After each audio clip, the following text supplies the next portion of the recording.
السلام علیکم دوستوں ایک مسلم پاکستانی گھرانے کی بہو اسما افتخار کے ہاں ماشاءاللہ خوشی آنے والی تھی۔ شادی سے پہلے ہی ان کی ساس نے کہہ دیا تھا کہ نوکری تو بہو کو کرنی پڑے گی، کیونکہ میری بیٹیاں اور بڑی بہو بھی نوکری کرتی ہیں۔ شادی کی 15 دن کی چھٹیوں کے بعد ہی کپڑے دھونے کی ذمہ داری اسما پر ڈال دی گئی۔ گھر میں 3 نندیں تھیں جو شادی کے انتظار میں بوڑھی اور چڑچڑی ہو چکی تھیں۔ ایک جیٹ، ان کی بیوی اور 4 بچے تھے۔ ساس، سسر، اسما اور اس کا شوہر، گویا 13 لوگوں کے اندر اور باہر کے سب کپڑے دھونا اسما کی ذمہ داری تھی۔ بڑی بہو کھانا بناتی تھی، ایک نند صفائی کرتی تھی اور ایک برتن دھویا کرتی تھی، اور سب سے بڑی نند بیمار تھی جو پہلے کپڑے دھویا کرتی تھی، اب ان پر سے یہ ذمہ داری ہٹا لی گئی۔ اسما نے اپنے شوہر سے کہا کہ مجھے کچھ فروٹ وغیرہ لا دیا کریں، ان دنوں میں ذرا صحت بنے گی، میری تنخواہ تو آپ کی امی لے لیتی ہیں۔ بس یہ کہنا تھا کہ اسما کے شوہر نے ایک طوفان برپا کر دیا کہ میری امی کو غاصب کہہ رہی ہو، گھر کا ہر فرد ان کو اپنی تنخواہ دیتا ہے، تمہیں اعتراض ہے تو گھر چھوڑ دو، جو گھر کے سب لوگ کھاتے ہیں وہی تمہیں ملے گا، تم کہیں کی رانی نہیں ہو، اپنی اوقات میں رہو۔ گھر میں وہی تیز مرچوں والا بھرپور تیل کا کھانا بنتا جسے دیکھ کر ہی اسما کو الٹی ہونے لگتی۔ رفتہ رفتہ اس کی خوراک کم ہونے لگی۔ ایک بار دودھ پینے کی کوشش کی تو ساس نے یاد دلایا کہ تمہارے میکے میں تمہیں کیا نصیب تھا جو یہاں نخرے دکھا رہی ہو۔ بہرحال آفس میں باس کی ڈانٹ سنتے، گھر میں ساس اور شوہر کے تانے سنتے، مختصر ترین غذا کے ساتھ اسما نے 3 پاؤنڈ کے ایک بچے کو جنم دیا جس کا نام بھی ساس نے رکھا۔ عبد المعید شروع سے ہی انتہائی کمزور تھا۔ میڈی ڈیوڈ ایک اسرائیلی گھرانے کی بہو تھی، اس کے گھر میں بھی خوشی آنے والی تھی۔ میڈی کو روز صبح ایک ادارے میں جانا پڑتا جہاں اسے 3 گھنٹے تک ریاضی کی مشقیں کروائی جاتی تاکہ بچہ ذہین پیدا ہو۔ اس کے بعد وہ گھر آ کر مچھلی سے بنا دوپہر کا کھانا کھاتی، شام میں بادام، دودھ، کھجور اور دیگر پھل وغیرہ کھاتی، رات میں بیف اور دانے کھانے میں کھاتی، دن میں 2 گھنٹے سکون حاصل کرنے کے لیے موسیقی سنتی۔ سرکاری طور پر اس کو وظیفہ دیا جا رہا تھا تاکہ وہ ایک صحت مند یہودی بچہ پیدا کر سکے۔ اس کی ساس اور شوہر کا رویہ بھی نہایت مثبت تھا، کیونکہ وہ چاہتے تھے کہ ایسا بچہ پیدا ہو جو نوبل پرائز حاصل کرے۔ 80% یہودی ہی ہمیشہ سے نوبل پرائز حاصل کرتے آئے ہیں۔ 17 جنوری 1990 کو میڈی کے ہاں 8 پاؤنڈ کا سولن جوزف پیدا ہوا۔ اس کی ماں بھی بہت صحت مند تھی اور بچے کو بہترین ابتدائی غذائیں دے رہی تھی۔ 3 سال کی عمر میں اسے نشانہ بازی، تیر اندازی اور دوڑ کی مشقیں شروع کر دی گئیں تاکہ یکسوئی اور فیصلہ سازی کا عنصر پیدا ہو سکے۔ سولن کو بہت اخلاق اور تہذیب بھی سکھایا جاتا، اس کے سامنے کوئی اونچی آواز میں آپس میں بات بھی نہ کرتا۔ ایک دن سولن بہت حیران ہوا، اس کے ماں باپ ہر مہمان کی بہت تواضع کرتے تھے، مگر ایک بھارتی مہمان جب سگریٹ پینے لگا تو سولن کے والد نے کہا، آپ گھر سے باہر جا کر سگریٹ پئیں۔ مہمان نے کہا کہ سگریٹ کی 80% فیکٹریاں یہودیوں کی ہیں، تو سولن کے والد نے جواب دیا کہ ہاں وہ ہمارا بزنس ہے، لیکن یہودی سموکنگ نہیں کرتے، جیسا کہ ہم تمام دنیا کے بچوں کو کارٹون نیٹ ورک اور ڈزنی ورلڈ دکھاتے ہیں، لیکن ہم اپنے بچوں کو تیر اندازی، گھڑ سواری، تیراکی اور ریاضی سکھاتے ہیں۔ ہمارے اسرائیلی بچے کیلیفورنیا کے بچوں سے ذہنی استطاعت میں 6 سال آگے ہیں۔ ہمیں معلوم ہوتا ہے کہ ہمیں کس بچے کو ڈاکٹر یا سائنٹسٹ بنانا ہے، ہمیں معلوم ہوتا ہے کہ ہمیں مستقبل میں اپنے کتنے بچوں کو بزنس مین یا انجینئر یا سیاستدان بنانا ہے۔ ہر ایک کی اسی حساب سے ساری زندگی ٹریننگ ہوتی ہے۔ سولن جوزف جب 6ٹھی جماعت میں گیا تو اسے پروجیکٹ دیا گیا کہ $3000 کی سرمایہ کاری سے $10,000 کما کر دکھائے۔ اسے تیسری جماعت سے کاروباری حساب کتاب پڑھایا جا رہا تھا، مگر وہ صرف $7,000 ہی کما سکا۔ اس ناکامی پر اسے کاروباری ریاضی کی ایکسٹرا کلاسیں لینی پڑی اور 7ویں کلاس میں وہ اسکول کے فراہم کردہ $5,000 سے $16,000 کمانے میں کامیاب ہو گیا۔ اب وہ پکا یہودی بن چکا تھا، اب وہ جو مضمون چاہے اپنی ہائی اسکول کے لیے منتخب کر سکتا تھا، مگر صرف سائنسی مضامین کی اجازت تھی اور سولن نے نیوکلیئر فزکس کا انتخاب کیا۔ یہ وہ سال تھا جب سولن نے اپنی زندگی میں پہلی بار چپس، پیپسی اور چاکلیٹ چکھے، کیونکہ ساری کچرا خوراک یہودی بچوں کو منع ہوتی ہے۔ سولن کا یہ پہلا تجربہ آخری تجربہ رہا اور اس کو ماں باپ سے بہت زیادہ ڈانٹ پڑی۔ اب وہ پھر سے جیب میں کھجور اور بادام رکھتا، جو ٹافیاں اور دوسری الم غلم چیزوں سے 1000 درجے بہتر تھی۔ جب سولن تعلیم سے فارغ ہوا تو اس کے والد نے اسے نیو یارک کے ایک ادارے میں بھیجا۔ یہاں صدیوں سے سود خور یہودی اس ادارے میں یہودی بچوں کو بلا سود قرضے فراہم کرتے تھے تاکہ یہودی بچے اپنے ہنر اور تعلیم کے مطابق کاروبار کا آغاز کر سکیں، نہ کہ نوکریاں ڈھونڈتے پھریں۔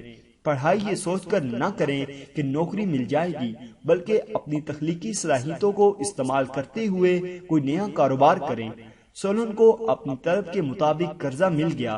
اس نے اسرائیل میں ایک لیبارٹری کھولی جہاں اس کے سب سائنسدان دوست اس کے ساتھ مل گئے۔ جدید ٹیکنالوجی سے ان لوگوں نے وہ ہتھیار بنائے کہ دنیا کا ہر ملک اسرائیل سے ڈرنے لگا۔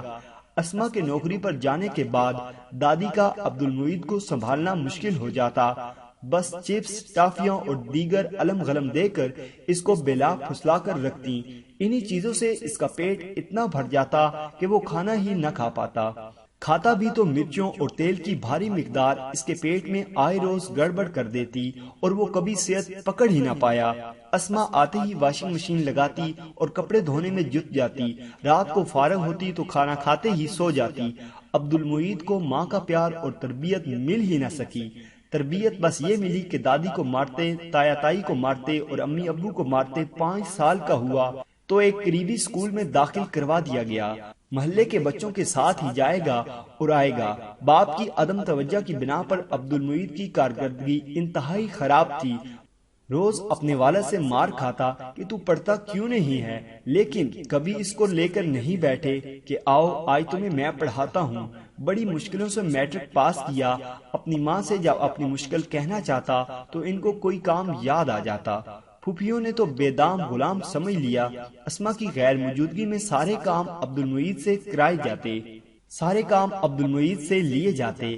اب اس کے پاس پڑھائی کا کیا وقت رہ جاتا۔ انٹر میں آرٹس لیا اور پھر بی اے کیا۔ اب ساری دنیا میں نوکری کے لیے جوتیاں چٹکتا پھرتا ہے۔ اسما بوڑھی ہوئی اور بیمار ہوگی، مگر اس کا شوہر اس کا علاج کروانے کی بجائے دوسری شادی کر چکا ہے۔ ہم نے ایک مسلم خاندان اور ایک یہودی خاندان کا تقابلی جائزہ پیش کیا تاکہ سمجھ سکیں کہ اسرائیلی دنیا پر حکومت کیوں کر رہے ہیں اور مسلمان کیوں زوال کا شکار ہیں۔ ایک اسرائیلی بچہ پیدا ہونے سے پہلے ہی تربیت پانا شروع کر دیتا ہے، جبکہ ایک مسلمان بچہ پیدا ہونے سے پہلے ہی تناؤ کی کیفیت سے آشنا ہو جاتا ہے۔ اب آپ خود فیصلہ کریں کہ کامیاب کون ہوگا، یہودی یا مسلمان۔ آپ غور کریں کہ یہودی ایک باقاعدہ منصوبہ بندی کے ساتھ چل رہے ہیں۔ وہ اپنی نسلوں کی ایسی ٹھوس تربیت کرتے ہیں کہ ہر آنے والی نسل پچھلی نسل کا ایجنڈا لے کر آگے بڑھتی ہے۔ کسی نسل پر بھی ان کی حکمت عملی میں خلا پیدا نہیں ہوتا۔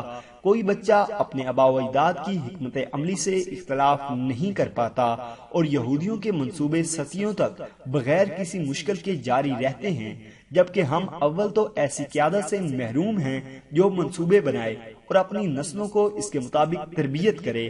ہم ذاتی سطح پر بھی صرف یہی سوچ کر اولاد کی تربیت کرتے ہیں کہ بس زیادہ سے زیادہ دولت کما لے۔ ہم کبھی قومی اور امت کے نقطہ نظر سے اپنے بچوں کو تیار نہیں کرتے، جس کا خمیازہ پاکستان اب بھگت رہا ہے اور امت مسلمہ بھی۔ یہودیوں کی ایک اور خوبی جو ان کی ترقی کی ضمانت ہے وہ یہ کہ وہ اپنی ترقی میں کسی دوسرے کا راستہ نہیں کاٹتے، بلکہ ایک یہودی دوسرے یہودی کی مدد کرتا ہے۔ ساری دنیا کو انہوں نے سود در سود کے چکر میں پھنسایا ہوا ہے، مگر ایک یہودی جب دوسرے یہودی کو قرض دیتا ہے تو ایک پیسے کا بھی سود نہیں لیتا، چاہے کتنے ہی عرصے میں رقم کی واپسی ہو۔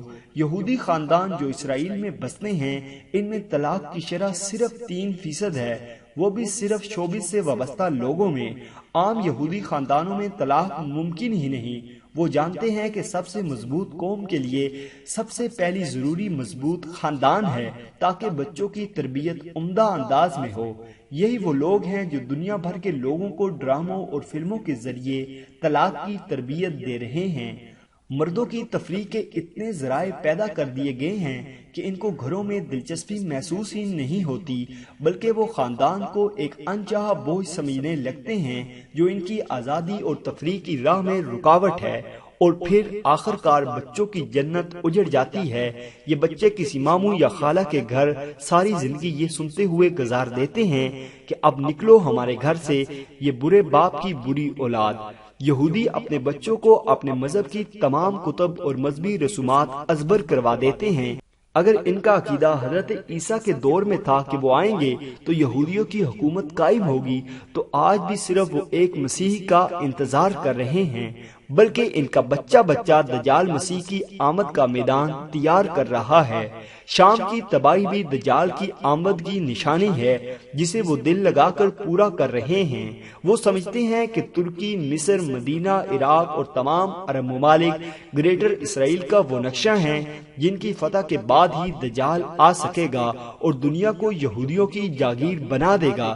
ویسے سچی بات تو یہی ہے کہ یہودی اتنے متحد اور ذہین ہیں کہ اب بھی تمام دنیا پر بلا واسطہ انہی کا قبضہ ہے۔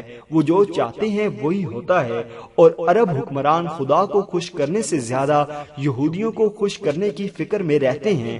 میری یہودیوں سے کوئی ذاتی دشمنی تو نہیں ہے، لیکن میرے نبی حضرت محمد صلی اللہ علیہ وسلم کی امت کو وہ جس قدر نقصان پہنچا رہے ہیں وہ میرے لیے ناقابل برداشت ہے۔ تاہم یہ بات صحیح ہے کہ ہم اپنے رب کے احکام پر عمل کریں تو ان کی سازشیں کچھ بھی نہیں کر سکتی۔ یہودی اس وقت تک ہمارے پاکستان یا اسلام کو نقصان نہیں پہنچا سکتے جب تک ہم میں سے کوئی ان کا رازدار ساتھی نہ بن جائے، اس کے ایجنڈے کو ترویج نہ دے۔ تو پھر غلطی کس کی ہے؟ برائے مہربانی اپنے بچوں کی تربیت پر توجہ دیں۔ یہ وہ لوگ ہیں جنہیں امام مہدی اور حضرت عیسیٰ علیہ السلام کی فوجوں میں شامل ہونا ہے۔ ان کو ایمان کی لو دیں، اس سوچ کے ساتھ ان کی تربیت نہ کریں کہ بس یہ کسی ملٹی نیشنل کمپنی میں کسی یہودی کا ملازم بن جائے۔ یاد رکھیں، مرضی تو پھر ساری دنیا میں بہت سی کی چلتی ہے، ملازم کی نہیں۔ تو دوستو، یہ تھی ہماری آج کی ویڈیو۔ اگر آپ کو ہماری آج کی یہ ویڈیو پسند آئی ہو تو اس کو لائک کریں۔ اس کے متعلق کوئی بھی سوال ہو تو کمنٹ باکس میں اپنی رائے کا اظہار ضرور کریں، اور ہمارا چینل سبسکرائب کرتے ہوئے ساتھ موجود گھنٹی کا بٹن بھی دبا دیں۔ شکریہ۔